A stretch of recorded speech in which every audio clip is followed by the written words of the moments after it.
ginamit. So, nagpagamit. Magawa.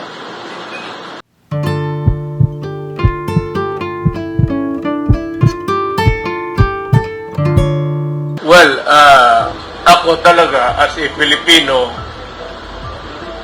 yung contested area, although it is contested between China and tayo, if you ask me, atin talaga yan.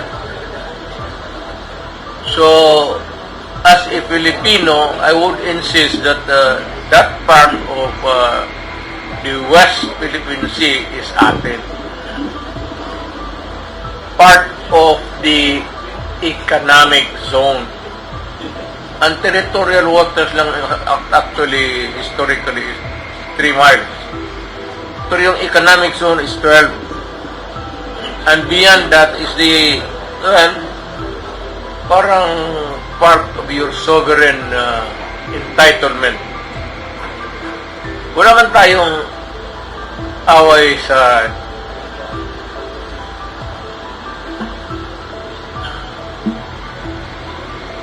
relax na lang ako. Wala man tayong away sa China noon. We were free to fish in and out of that area. Nobody was bugging us. And there was no issue of territory. We were not molested. We went there to fish, to make my countrymen to make a living undisturbed. Ito na lang ngayon na bago itong diskarte, pero alam mo, hindi ko I would be storytelling kung ano talaga nangyari. But alam ninyo kung bakit yan. What started the rock was that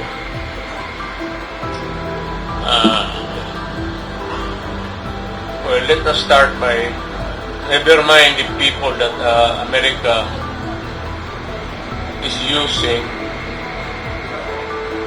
or that is a part of the geopolitics of America and the Philippines ginamit. So, nagpagamit. Magawa. Kanya-kanyang depende sa kung sinong nakaupo. During my time,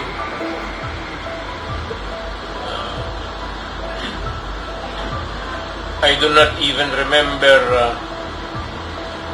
a day of the 6 years that I was president na may kausap akong Amerikano sa Malacanang. I do not even remember receiving the ambassador of America.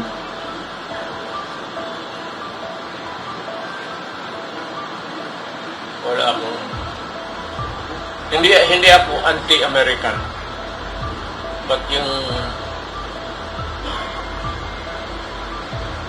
ano kasi noon, yung neutrality, sinadya ko na lang na ayaw kong makipag-usap sa, at hindi lang sa Amerikano, pati na sa Chinese and everybody.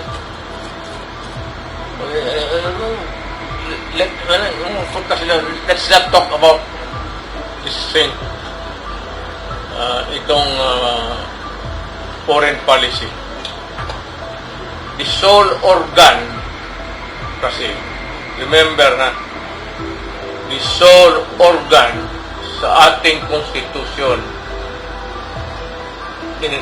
vis-a-vis foreign relation is the President only, not even Congress, not even the barangays. The sole organ sa ating foreign policy is the President. Kaya yung iba na na lang sa, I won't name names, but in their maybe ignorance, hindi nila alam. So, yan.